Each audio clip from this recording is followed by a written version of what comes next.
ಎಂದೋ ಕೊಡುತ್ತೇನೆಂದಿದ್ದ ವರಗಳನ್ನು ಇಂದು ಈಡೇರಿಸುತ್ತೇನೆಂದು ನನ್ನ ಪ್ರಿಯ ಪುತ್ರ ರಾಮಚಂದ್ರನ ಮೇಲೆ ಆಣೆ ಇಟ್ಟು ಬಿಟ್ಟನಲ್ಲ.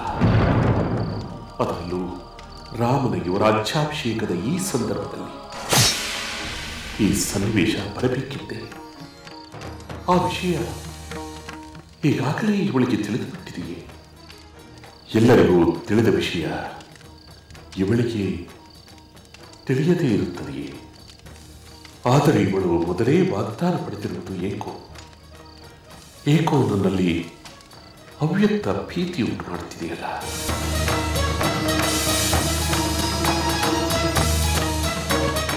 ಪ್ರಭು, ನೀವೇ ಅನುಗ್ರಹಿಸಿದ ವರವನ್ನು ಈಗ ಈಡೇರಿಸಿ ಎಂದು ಕೇಳಿದರೆ ಇಷ್ಟೊಂದು ಚಿಂತೆ?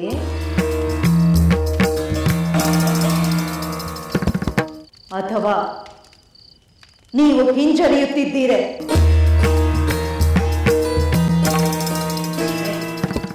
ಎಲ್ಲಿಯಾದರೂ ಉಂಟೆ ನಿಮ್ಮಂತಹ ಧರ್ಮಾತ್ಮರು ಕೊಟ್ಟ ಮಾತಿಗೆ ತಪ್ಪುತ್ತಾರೆ?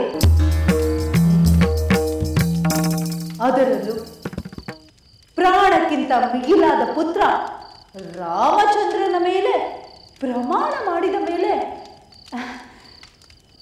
ಕೊಟ್ಟ ಮಾತಿನಿಂದ ಹಿಂದೆ ಸರಿಯುತ್ತಾರೆಯೇ? ಖಂಡಿತ ಇಲ್ಲ.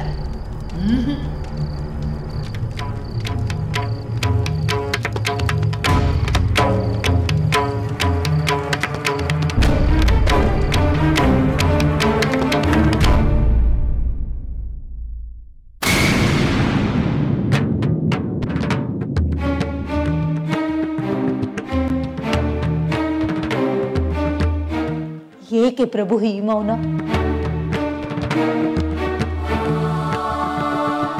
ನೀವು ಈ ರೀತಿ ಆಕಾಶ ಕಳಚಿ ಬಿದ್ದವರಂತೆ ನಿಂತಿದ್ದರೆ ನಾನು ನನ್ನ ವರಗಳನ್ನು ಹೇಗೆ ಕೇಳಲಿ? ಇಷ್ಟವಿಲ್ಲವಾದರೆ ಹೇಳಿಬಿಡಿ. ನಾನು ಈ ಕೋಪಗ್ರಹದಲ್ಲೇ ನರಳಿ ನರಳಿ ಪ್ರಾಣ ಬಿಡುತ್ತೇನೆ. ನಿಮ್ಮನ್ನು ದಾಕ್ಷಿಣ್ಯದಿಂದ ಮುಕ್ತಗೊಳಿಸುತ್ತೇನೆ. ಪದೇ ಪದೇ ಪ್ರಾಣ ಬಿಡುವ ಮಾತುಗಳನ್ನು ಆಡಬೇಡ. ನೀನು ಪ್ರಾಣ ಕಳೆದುಕೊಂಡರೆ ನಾನು ನೆಮ್ಮದಿಯಿಂದ ಬದುಕಲು ಸಾಧ್ಯವೇ?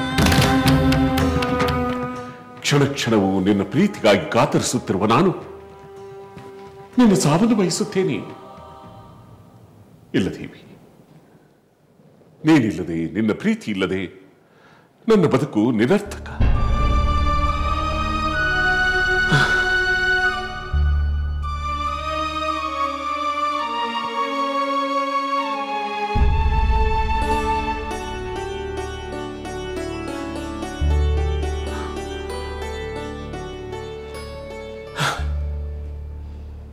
ಕೇಳ್ದೇವಿ, ನಿನ್ನ ವರಗಳನ್ನು ಕೇಳಿಕೋ.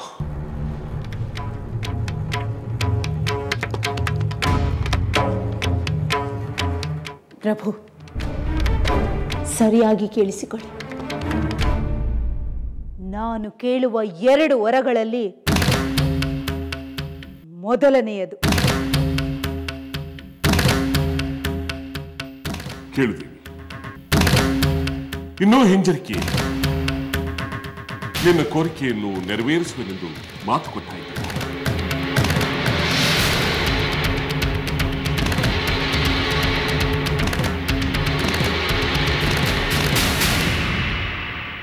ಪ್ರಭು, ರಾಮಚಂದ್ರನ ಪಟ್ಟಾಭಿಷೇಕವನ್ನು ಯಾವ ಶುಭ ಮುಹೂರ್ತದಲ್ಲಿ ನಿಶ್ಚಯಿಸಿದ್ದೀರೋ ಅದೇ ಶುಭ ಮುಹೂರ್ತದಲ್ಲಿ, ಅದೇ ಮಂಗಳ ದ್ರವ್ಯಗಳಿಂದ, ಅದೇ ಸಂಭ್ರಮ ಸಡಗರಗಳ ನಡುವೆ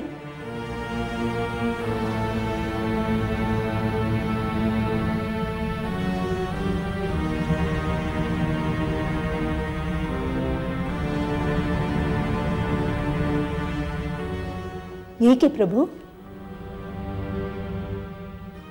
ನಾನು ಪೂರ್ತಿ ವರವನ್ನು ಕೇಳುವುದಕ್ಕೆ ಮೊದಲೇ ನಿಮ್ಮಲ್ಲಿ ಈ ಆತಂಕ?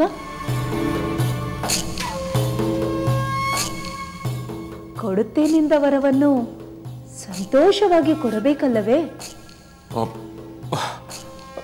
ಆತಂಕ ಬೇಕೆ ದೇವಿ, ಸಂತೋಷವಾಗಿಯೇ ಕೊಡುತ್ತೇನೆ, ಕೇಳು.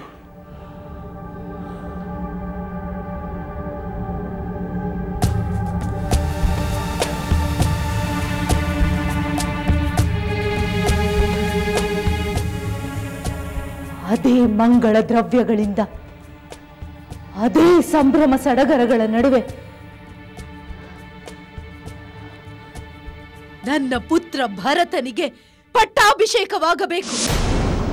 ಪುತ್ರ ಭರತನಿಗೆ ಪಟ್ಟಾಭಿಷೇಕವಾಗಬೇಕು. ನನ್ನ ಪುತ್ರ ಭರತನಿಗೆ ಪಟ್ಟಾಭಿಷೇಕವಾಗಬೇಕು. ಪುತ್ರ ಭರತನಿಗೆ ಪಟ್ಟಾಭಿಷೇಕವಾಗಬೇಕು.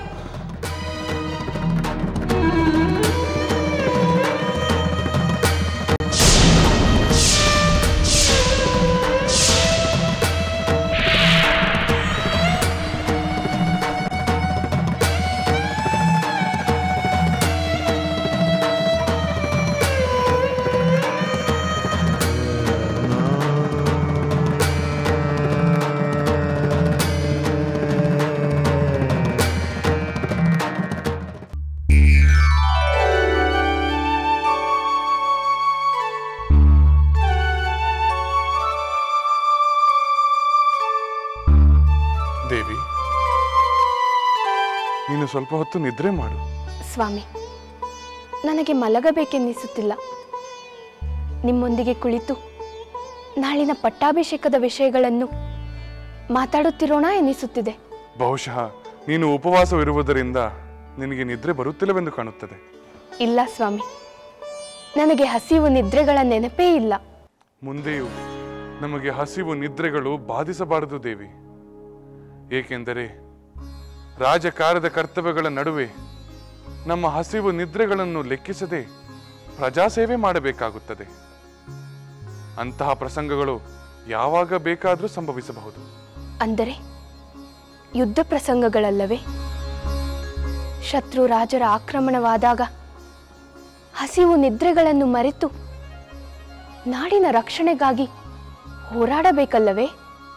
ಹೌದು ಸೀತೆ, ಅಂತಹ ಪ್ರಸಂಗಗಳೂ ಬರುತ್ತವೆ. ಕೆಲವು ಸಲ ಹೊರಗಿನ ಶತ್ರುಗಳಿಗಿಂತ ಒಳಗಿನ ಶತ್ರುಗಳೇ ಅಪಾಯಕಾರಿಯಾಗುತ್ತಾರೆ. ಒಳಗಿನ ಶತ್ರುಗಳು ಅಂದರೆ? ನಮ್ಮ ಸುತ್ತಮುತ್ತ, ನಮ್ಮ ಅರಮನೆಯ ಒಳಗೆ ಇರಬಹುದಾದ ಶತ್ರುಗಳು. ಸ್ವಾಮಿ, ನಮ್ಮ ಅರಮನೆಯಲ್ಲಿ ಶತ್ರುಗಳು ಇದ್ದಾರೆಯೇ? ಇದ್ದಾರೆ ಎಂದಲ್ಲ, ಇರಬಹುದು ಎಂದೇ ಹೇಳುತ್ತಿದ್ದೇನೆ. ನಾವೇನೋ ನಮ್ಮ ಹಿರಿಯರನ್ನೆಲ್ಲ ನಮ್ಮ ತಂದೆಯಂತೆ, ನಮ್ಮ ತಾಯಿಯಂತೆ ಗೌರವಿಸುತ್ತೇವೆ. ಆದರೆ ಎಲ್ಲರೂ ನನ್ನ ಮಾತೆ ಕೌಸಲ್ಯ ದೇವಿಯಂತೆ, ನನ್ನ ತಂದೆ ದಶರಥ ಮಹಾರಾಜರಂತೆ, ನನ್ನ ಸೋದರ ಲಕ್ಷ್ಮಣನಂತೆ ನಮ್ಮನ್ನು ಪ್ರೀತಿಸುತ್ತಾರೆಯೇ? ನಮ್ಮ ಶ್ರೇಯಸ್ಸನ್ನು ಬಯಸುತ್ತಾರೆಯೇ? ಸ್ವಾಮಿ, ನಿಮ್ಮ ಪಟ್ಟಾಭಿಷೇಕದ ಮಾತಾದ ಕ್ಷಣದಿಂದ ಅರಮನೆಯಲ್ಲಿ ಪ್ರತಿಯೊಬ್ಬರಲ್ಲೂ ಆನಂದ, ಸಡಗರ, ಸಂಭ್ರಮಗಳು ತುಂಬಿವೆ. ಅಯೋಧ್ಯೆಯಲ್ಲಿ ಮಾತ್ರವಲ್ಲ, ಇಡೀ ನಾಡಿನ ಸಕಲ ಪ್ರಜೆಗಳು ಆನಂದ ಪಡುತ್ತಿದ್ದಾರೆ ಎಂದು ಕೇಳಿದ್ದೇನೆ. ಅಂದ ಮೇಲೆ ನಿಮಗೆ ಅಹಿತವನ್ನು ಬಯಸುವ ಶತ್ರುಗಳು ಯಾರಿರಲು ಸಾಧ್ಯ? ನಿನ್ನ ಭಾವನೆ ನಿಜವಾದರೆ ನನಗೂ ಸಂತೋಷವೇ ದೇವಿ. ಆದರೆ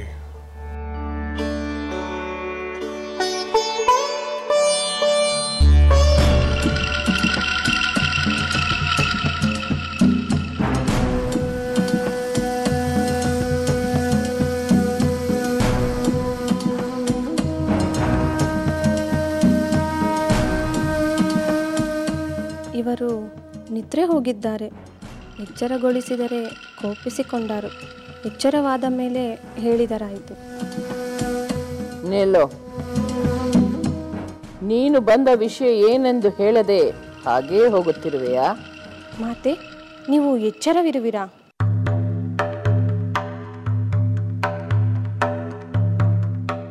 ಅರಮನೆಯಲ್ಲಿ ಎಲ್ಲರೂ ನಿದ್ರಿಸುತ್ತಿದ್ದರೆ ನಾನು ಎಚ್ಚರದಿಂದಿರುತ್ತೇನೆ.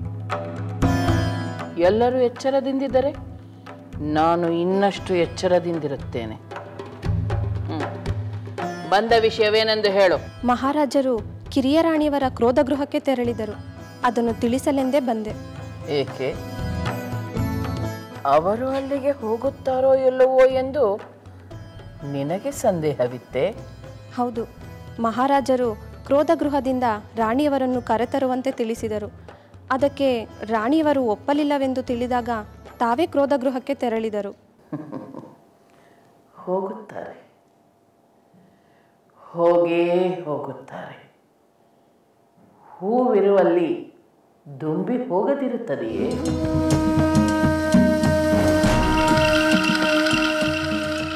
ನೋಡುತ್ತಿರು ಕಲಾವತಿ,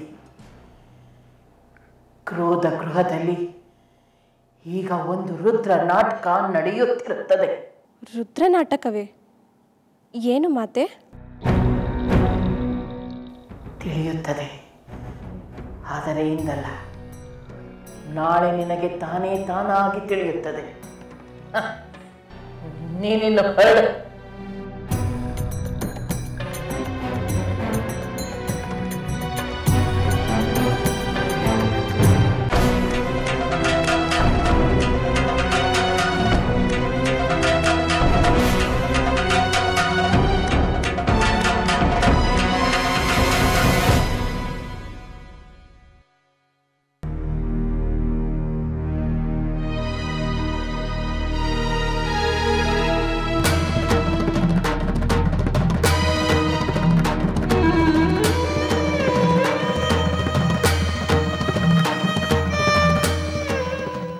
ಏಕೆ ಪ್ರಭು? ನನ್ನ ಮೊದಲನೇ ವರವನ್ನು ಕೇಳಿಯೇ ದಿಗ್ಭ್ರಾಂತರಾಗಿ ಮಾತು ಮರೆತು ಬಿಟ್ಟಿರಲ್ಲ.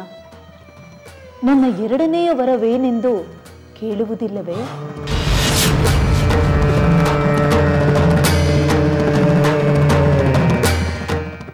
ಒಂದು ವರವೇ ನನ್ನ ಕರುಳನ್ನು ಹರಿತವಾದ ಚೂರಿಯಿಂದ ಕತ್ತರಿಸಿದಂತಿದೆ. ಇನ್ನು ಎರಡನೇ ವರ ಕಟ್ಕದಿಂದ ನನ್ನ ಹೃದಯವನ್ನು ಇರಿದು ಬಿಡುವುದೋ ಏನು?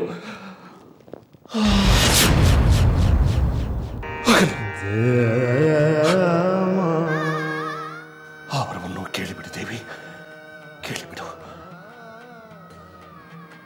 ಕೇಳುತ್ತೇನೆ.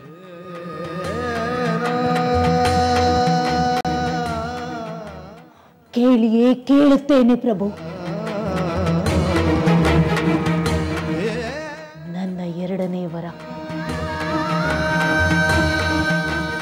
14 ವರ್ಷ, ಒಂದಲ್ಲ ಎರಡಲ್ಲ 14 ವರ್ಷಗಳ ಕಾಲ ನಿಮ್ಮ ಪ್ರಿಯ ಪುತ್ರ ರಾಮಚಂದ್ರ ನಾರ ಮುಡಿಯನ್ನುಟ್ಟು ವನವಾಸಕ್ಕೆ ಹೋಗಬೇಕು.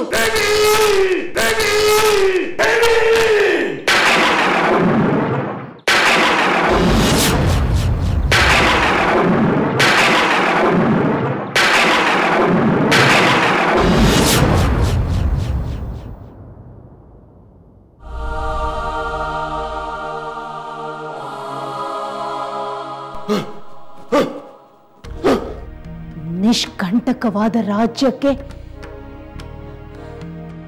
ನನ್ನ ಪುತ್ರ ಭರತ ಯುವರಾಜನಾಗಬೇಕು. ಅಷ್ಟೇ ಅಲ್ಲ ಪ್ರಭು, ರಾಮಚಂದ್ರ ನಾರು ಮುಡಿಯೊಟ್ಟು ತಪಸ್ವಿಯಂತೆ ವನವಾಸಕ್ಕೆ ಹೋಗುವುದನ್ನು ನಾನು ನನ್ನ ಕಣ್ಣಾರ ನೋಡಬೇಕು.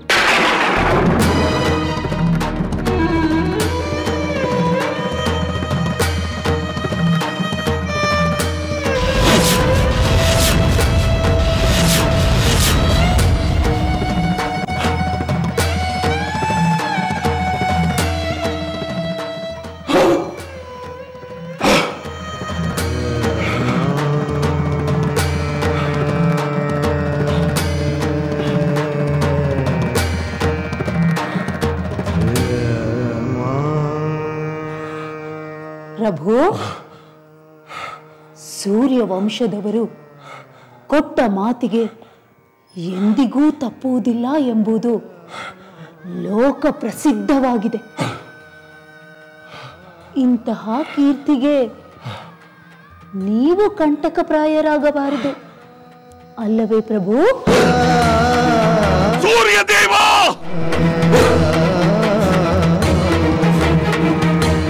ಇಂತಹ ಕರುಣ ಕಠೋರವಾದ ಮಾತುಗಳನ್ನು ಕೇಳಲು ನಾನಿಲ್ಲಿಗೆ ಬಂದರೆ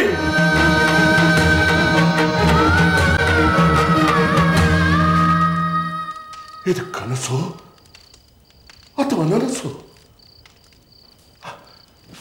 ಕನಸಾಗಿದ್ದರೆ ನನ್ನ ಹೃದಯವೇ ಒಡೆದು ಹೋಗಬೇಕಾಗಿತ್ತಲ್ಲ. ಇಲ್ಲ ಇಲ್ಲ, ನನಗೆ ಬುದ್ಧಿ ಭ್ರಮಣೆಯಾಗಿದೆ. ಅಥವಾ ಇದು ಕಲ್ಪನೆಯೋ?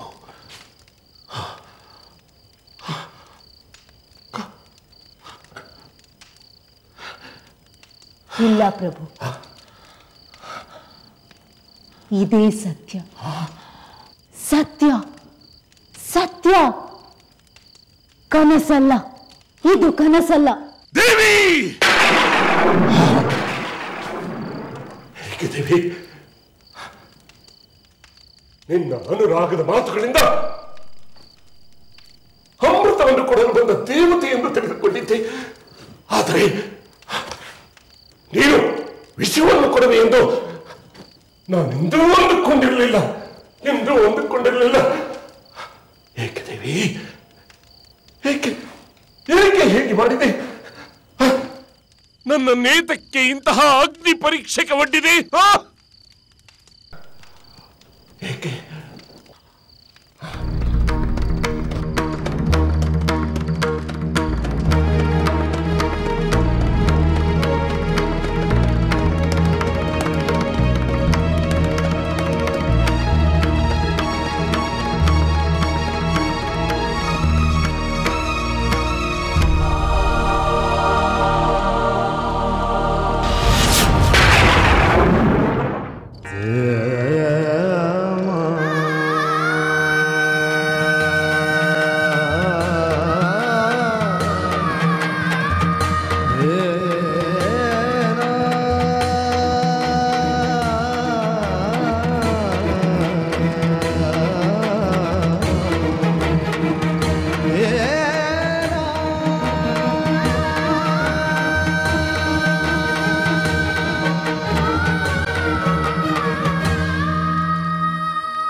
ಸೀತೆ ಸಹನೆಗೆ ಸೋತಿತು. ಅಂಕೆ ಇರದ ಅಸುರ ಕುಲವು ರಾಮ ಬಾಣಕ್ಕೆ ಅಡಗಿತು. ದೂರವಿರಲಿ ಸನಿಹವಿರಲಿ ರಾಮ ಹೃದಯ ನಿವಾಸಿನಿ. ಯುಗವು ಯುಗವು ಸಾಗಲಿ ಅಕಳಂಕ ಪ್ರೇಮ ಪ್ರಬೋಧಿನಿ. ಅಮರ ಗಾಧೆ ಧರಣಿ ಜಾತೆ ಸಾಧ್ವೆ ಸೀತೆ ಸುಚರಿತೆ. ಸಹನ ಶಕ್ತಿ ಪತಿಯ ಭಕ್ತಿ ಲೋಕಮಾನ್ಯ ವಂದಿತೆ.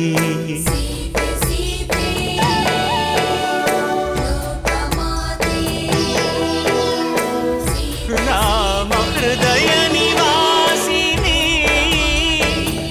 ಅಕಳಂಕ ಪ್ರೇಮ ಪ್ರಬೋಧಿನಿ. ಸೀತೆ ಮಾತೆ